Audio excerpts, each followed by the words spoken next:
Hey guys, this is Hal for HES Ultimage. For personal channeled messages, go to hesultimage.com, and for DLC energy bracelets. These come in 8 different colors and 3 different variations of metal colors. So there's gold tone, black tone, and silver tone. They're really great, super comfortable, so check them out.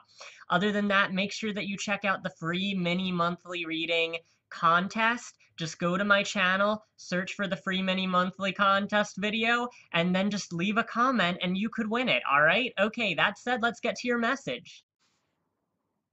Hey Sagittarians, this is Hal for HES Ultimage, and this is your channeled forecast for the month of February 2016. Hey guys.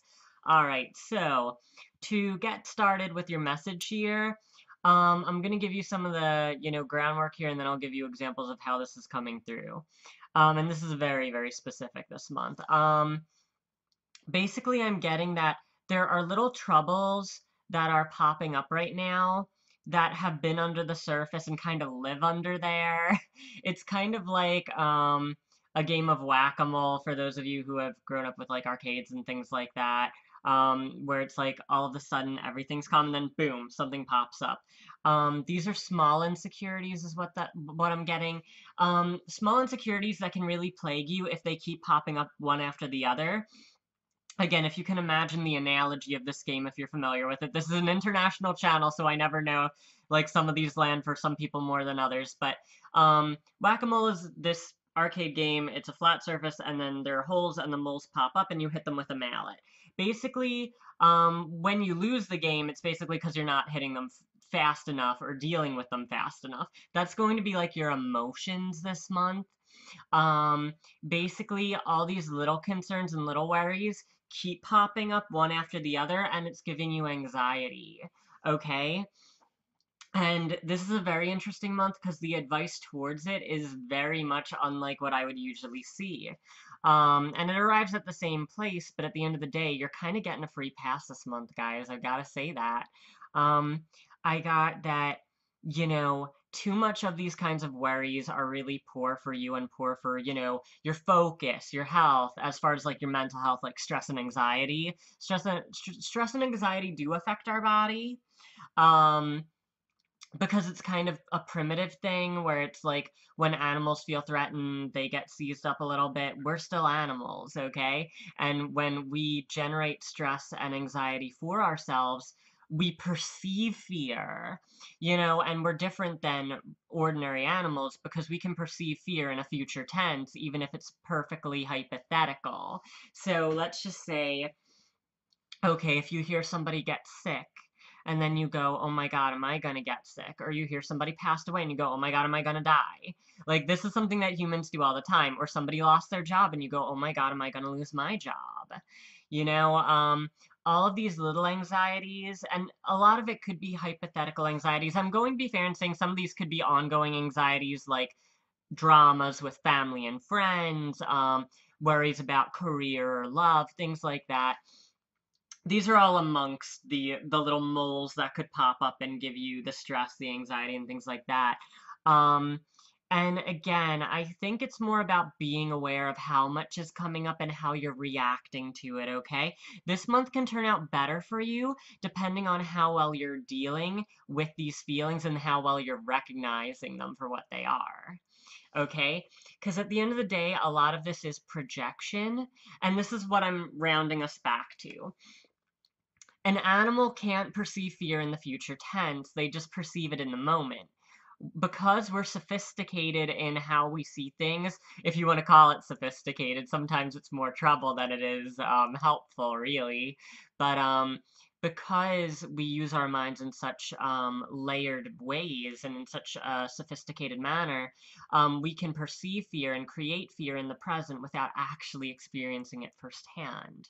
All right, it's the same way I'm going back to that analogy again about worrying about if you're going to lose your job, even if there's not any immediate reason to feel or think that way.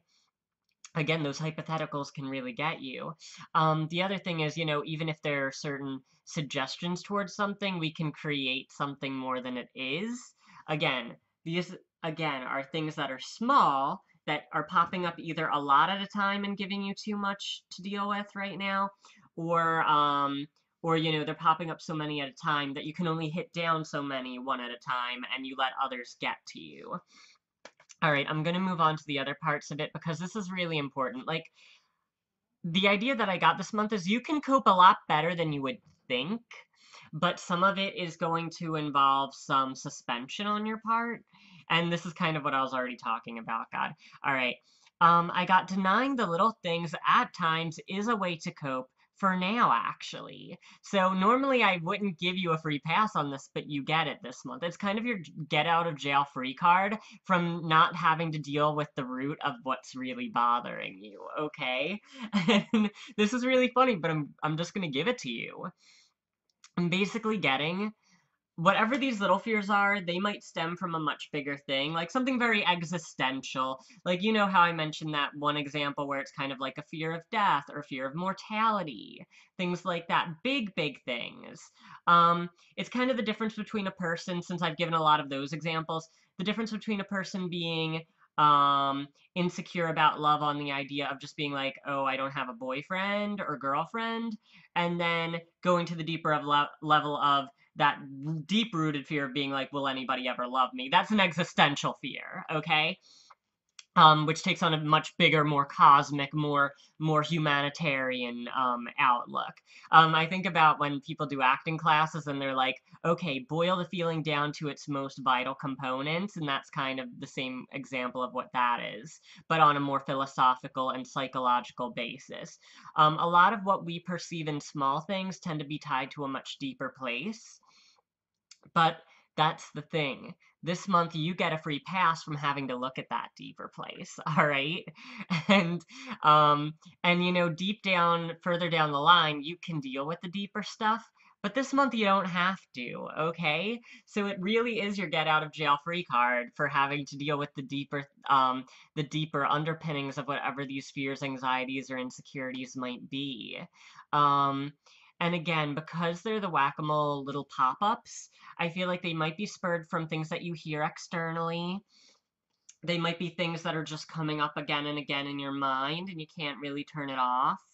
Um, but again, at the end of the day, whatever they are, all you have to focus on is that they're popping up on the surface. You don't have to look underneath the game here and then see all of the gears and mechanisms, okay? It's no need to do that, and you really do have, you know, a real, okay, I would say a real pass again on having to do that. You know, very often, people will say you'll have to get to the, like, center of things, and I agree that, you know, a lot of the time that's important, but not in February, guys. For Sagittarians, you don't have to deal with that, okay? All right, give me 1 second. I just want to make sure I didn't miss any other key points here. Okay. All right. Whatever we can hold back will come up eventually. And I got why, because it's something that eventually, even if you don't want to, it's going to be something that you will eventually have to deal with. So again, free passes for February. All right. So I want for you to think that it's like in February you can brush things off and only have the surface anxieties without digging deeper and getting to the root of things. And just kind of going, okay, I'm going to deal with this, pushed it off. Okay, done with that one. And then, you know, again, it feels like a series of insecurities. So I really want for you to think about it as you can hit some of them with the mallet and get them out of your head. All right. Just deal with them one at a time systematically. And again, don't worry about the deeper underpinnings right now. Just let it be what it is. Have that small feeling, that small insecurity or fear, and then knock it down under the surface again, basically. That's all right in February. Like, you know, I'm telling you, that's the healthiest way for you to go about it in February. All right. Okay. Last one here is that these things that are bound to you right now, that the little things are popping up from, it's like, the image I was given was like a wedding ring, but it's like a wedding ring. Okay, I'm skating around it because I'm giving you the image too much. It's like committing to your anxiety, what you have right now. And whenever you're committed to an anxiety or fear, or any kinds of deep fears, it is like, okay, I'm just gonna word it this way because that was the image. It's like a lifelong commitment. You don't have to make commitments to your fears, okay? And that's really important. So it's like in February, you kind of have a little exchange going there, but at the end of the day, you do have to remember that the deep work that comes later is that you have to deal with these things on a much more serious level. All right? February isn't the time to do it, though. I can't stress that enough. February, the best thing you can do is just knock it down and then go, oh, it's gone for now. If it pops up again later, it does. But in February, just for the sake of your own productivity, your own focus, your own sanity, you just knock it down under the surface again, okay? But again, to go on to the further reaching parts of this message, to continue to let the roots stay there isn't a healthy thing, because again, then it binds you to that fear or anxiety, and we all live with this, okay? We all live with certain fears or insecurities or paranoias, phobias, if you will, even. I think phobia is a great way to say it, because sometimes it's as simple as identifying, I'm afraid of this, and it makes it very detached, and you can see it as this very flat, lifeless kind of thing. That's where you want to take it later down the road here, to be able to identify what this is and see it as the lifeless thing that it really is, and that we give life to these fears. The same way that I was saying we create hypothetical fears and hypothetical anxiety, because the human mind works upon this very advanced kind of chain of logic and even sometimes chain of illogic, really, when it comes to creating false circumstances to make ourselves afraid. We tell ourselves scary stories about our own lives, basically. Just to give you a few examples, it's like you tell yourself a scary story that you're going to die alone, or that nobody loves you, or other things like that. These are just ghost stories we tell ourselves, all right? Because at the end of the day, when we snap out of it, we go, oh, wait, I'm not getting a terminal illness. I'm not losing all my friends. I'm not going to be homeless tomorrow because I work an entry-level job. These are things that I'm just really scared of, and I'm telling myself a ghost story about it. All right? And I'm not denying that people can have very difficult lives, but at the same time, I'm pushing forward this example to you to show you how often we create a story of fear in our minds when it's a complete waste of resources, okay? Because that's the other thing you're trying to avoid this month, okay? You can't tell the ghost story. You have to get the first chapter, the first sentence in, then you hit it with the mallet, and you get it under the surface again, all right? But again, those deeper roots to those kinds of fears or insecurities, they do wind up draining us a lot, and they make us kind of ill in a way as far as that anxiety from the bodily sense that I got. This was another part of the message I just have to put out there really quick. To eradicate those things is to lessen that long-term stress. So again, even though you're not dealing with it in February, it's a perfect thing to look towards, later down the line, maybe a month or two later, all right? All right, so to close this up, I'm going to use one of my favorite quotes. It's from Gone with the Wind, and it's Scarlett O'Hara. I believe I've quoted this once in a video before, but it's so damn true. The quote is, well, in the film, she commits murder in the one scene. She says it a few times, but she's like, oh, well, I've committed murder, but I can't think about that now. I'll think about that tomorrow. And that's exactly going to be your mantra this month. Not the murder part, please, people. In a joking fashion, I say that. Your mantra for this month is, I won't think about that now. I'll think about that tomorrow, okay? So let those insecurities, again, just slam them back down into the surface for February. They're not any use to you. And to let them marinate and manifest into the ghost story energy is completely a waste of your time. All right?